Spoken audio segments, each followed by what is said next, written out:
रूह का इंतकाम। वो रात तूफानी और खौफनाक थी।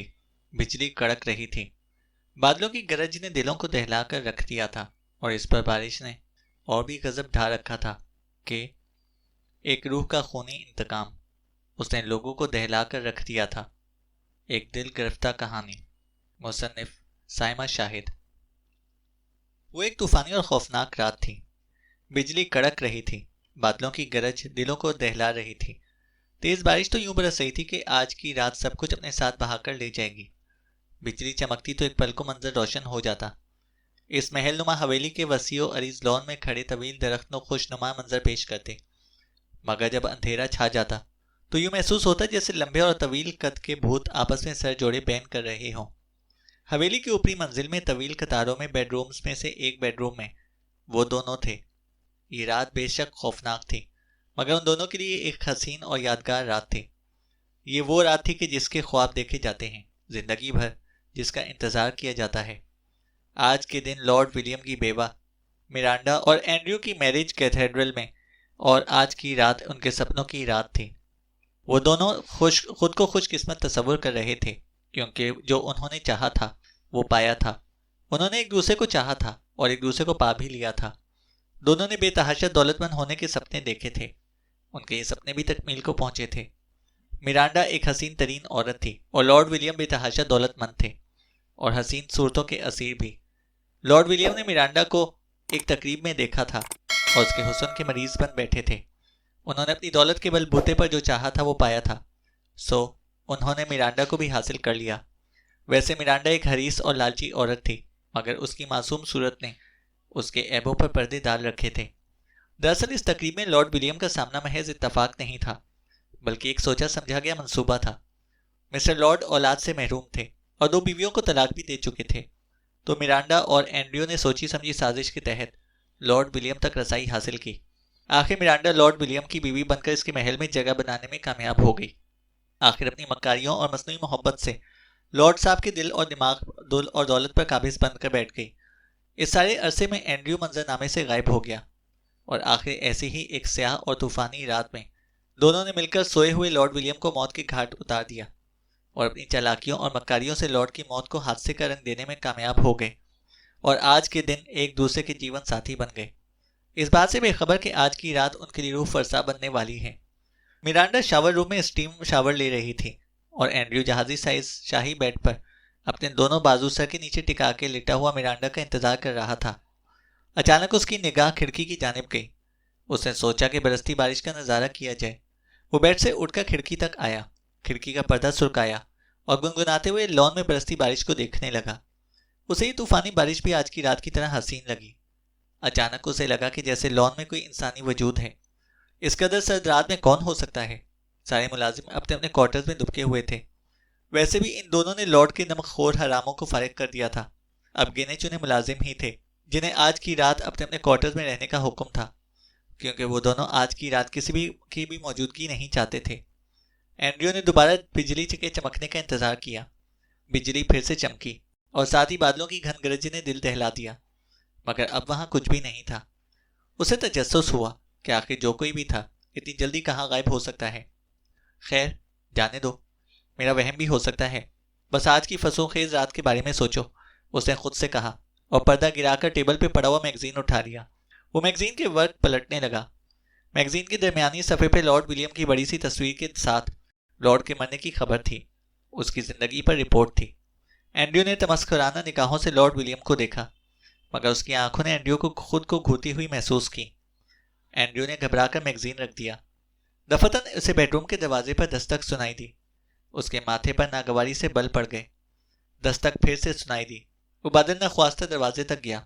दरवाजा खोलकर देखा, मगर किसी को ना पाकर वापस पलटा। दस्तक फिर से सुनाई दी। वो बड़बड़ाता हुआ दरवाजा खोलकर कॉरिडोर में निकला, मगर कोई भी वजूद नदारिद था। वो झिलझिलाता हुआ सीढ़ियों की जानिब बढ़ा। उसे सीढ़ियां उतरने की चाप सुनाई दी। वो जल्दी से सीढ़ियां उतरने लगा, मगर मिरांडा शावर लेने के बाद खुद को बाथ टॉवल में लपेटे बेडरूम में दाखिल हुई। एंड्रयू उसकी जानिब पीठ किए बेड पर बैठा था और उसके हाथ में वही मैगजीन था जिसने लॉर्ड विलियम के मरने की खबर थी। एंडी, माय डियर, मिरांडा ने उसे पुकारा, मगर वो बुत की मानद बैठा रहा। वो उसकी जानिब बढ़ी और उसके पीछे से उसके गले में बाहें डाल दी। उसे पलट कर मिरांडा की जानिब देखा, मगर मगर मिरांडा जुनूनियों की तरह चीखने लगी। वो अंधाधुंध उससे दूर होकर भागने लगी, मगर उसे यूं लगा कि जैसे वो कभी हरकत ही ना कर पाएगी। वो उसके साथ चिपक कर रह गई। एंड्रयू सीढ़ियां उतर रहा था कि उसे मिरांडा के बेपनाह चीखने की आवाज सुनाई दी। वो सब कुछ भूलकर ऊपरी मंजिल की जानिब भागा। वो तेजी से भागता हुआ बेडरूम में दाखिल हुआ। मिरांडा बेड के पास खड़ी बेतहाशा चीख रही थी। एंड्रयू ने आगे बढ़कर उसे बाहों में समेट लिया। क्या हुआ है डियर? एंड्रयू ने उससे पूछा, मगर वो चीखती ही रही। हुआ क्या है आखिर? ये मैं हूं, तुम्हारा एंडी। क्या हुआ है तुम्हें? वो एक ही सांस में बोलता चला गया। एंडी। वो सिसकते हुए एंड्रयू के गले लग गई। एंडी, एंडी, वो यहां था। मिरांडा ने बेड की जानिब इशारा किया। कौन? कौन यहां था मेरी जान? वो वो यहां बैठा था। उसने मुझे जकड़ लिया था। मैंने खुद को उसे देखा था। वो जिंदा है। वो जिंदा है, मिरांडा मुसलसल चीख रही थी। मगर यहां तो कोई भी नहीं है, एंड्रयू ने कहा। मैंने खुद देखा था उसे। वो विलियम था यहां। मिरांडा ने बेड की जानिब इशारा किया। नहीं, यहां कोई नहीं है। जरा देखो तो गौर से। विलियम मर चुका है, एंड्रयू ने कहा। वो जिंदा है, वो जिंदा है। मिरांडा बुरी तरह से घबरा गई थी। गोया उस पर जुनून सा तारी हो चुका था। घबराओ मत मेरी जान, तुम्हारा वहम होगा। विलियम मर चुका है। हम सब ने मिलकर उसे सपुर्दे खाक किया है। खुद को संभालो। वो उसकी पीठ सहला रहा था। ऐसा ऐसा मिरांडा नॉर्मल होती गई, मगर वो इस बात को भूली नहीं थी। डियर, देखो, आज की रात किस कदर हसीन रात है। ये लम्हात बहुत कीमती हैं, और मिलकर इन लम्हों को यादगार बनाएं। भूल जाओ वो सब जो तुम्हारा वहम था। एंड्रयू उसके कानों में सरगोशियां करते हुए इसे बेड तक लेकर आया। इससे पहले कि वो कोई जसारत करता, दरवाजे पे फिर से दस्तक की आवाज सुनाई दी। दस्तक की आवाज सुनकर मिरांडा घबरा गई और एंड्रयू से लिपट गई। Be cool my dear, Andrew ने उसे तसल्ली दी और उठकर दरवाजे की जानिब बढ़ा। दरवाजा खोलकर कॉरिडोर में झांका। उसे कोई सीढ़ियों से उतरकर निचली मंजिल की जानिब जाता दिखाई दिया। वो थोड़ा सा परेशान हुआ, मगर उसके पीछे चल दिया। अब वो इस दस्तक का मौमा हल करना चाहता था। वो तेजी से सीढ़ियां उतरा। अब उसे वो वजूद दूसरी मंजिल के कॉरिडोर से गुजरता दिखाई दिया।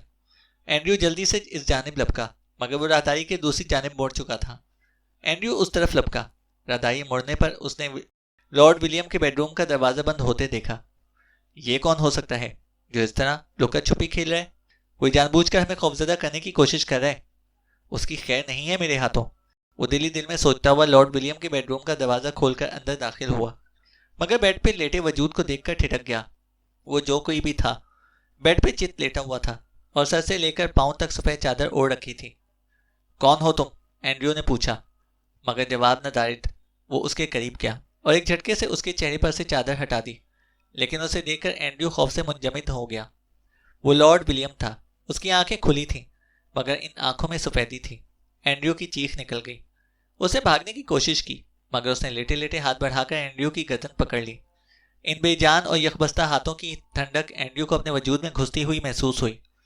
उसने पूरा जोर लगाकर उससे दूर होने की कोशिश की, मगर वो बाजू मकैन की अंदाज में लंबे होते गए और गिरफ्त मजबूत होती चली गई। वो बुरी तरह से इन हाथों के शिकंजों में फंस चुका था। खुद को छुड़ाने की कोशिश में वो मजीद फंसता जा रहा था। वो तड़पने लगा। अब तो उसकी आवाज भी ना निकल पा रही थी। फिर भी जहां तक उससे हो चुका था, उसने हाथ पांव मारे। इस कदर बड़ी हवेली में कोई भी उसे बचाने वाला नहीं था।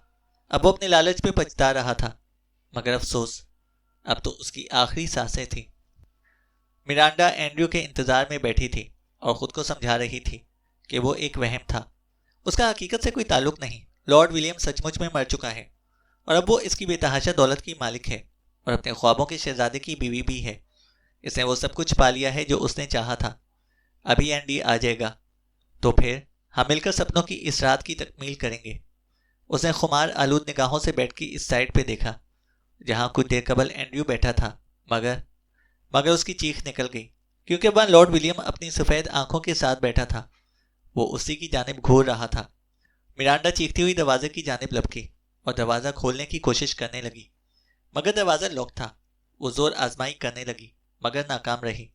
इसने खौफ से पलटकर दोबारा देखा कि शायद अब के भी ये इसका वहम हो, लेकिन लॉर्ड विलियम ने बेड पे बैठे ही बैठे अपने बाजू मिरांडा की जानिब बढ़ाना शुरू कर दिए। उसके बाजू में एकांकी अंदाज में बढ़ते बढ़ते मिरांडा तक पहुंचे, मगर इससे पहले कि वो बाजू से अपनी गिरफ्त में लेते, वो खौफ की शिद्दत से चकराई। उसकी आंखों के आगे तारीकी छा गई। वो सर से लेकर पांव तक पसीने में नहा चुकी थी। उसे लगा कि उसकी रूह उसका जिस्म का साथ छोड़ रही है। अगले दिन मुलाजिमीन ने मिरांडा को अपने कमरे में और एंड्रयू को लॉर्ड विलियम के कमरे में मुर्दा हालत में पाया। पुलिस आई, लाशों का पोस्टमार्टम हुआ। मिरांडा की मौत की वजह शदीद हार्ट अटैक था, लेकिन एंड्रयू की मौत की वजह समझ में ना आई। मुलाजिमीन से तफ्तीश हुई मगर कोई नतीजा ना निकला। एंड्रयू की मौत मौमा ही बनी रही। लॉर्ड विलियम की रूह मुस्कुराई, क्योंकि अब विलियम की रूह ने अपना इंतकाम ले लिया था। मुलाजिमीन में खौफ व हरास फैल गया था। अब जितने भी मुलाजिम रह गए थे सबके सब मुलाजमत छोड़कर चले गए और आज ये हवेली वीरान खंडर में तब्दील हो चुकी है।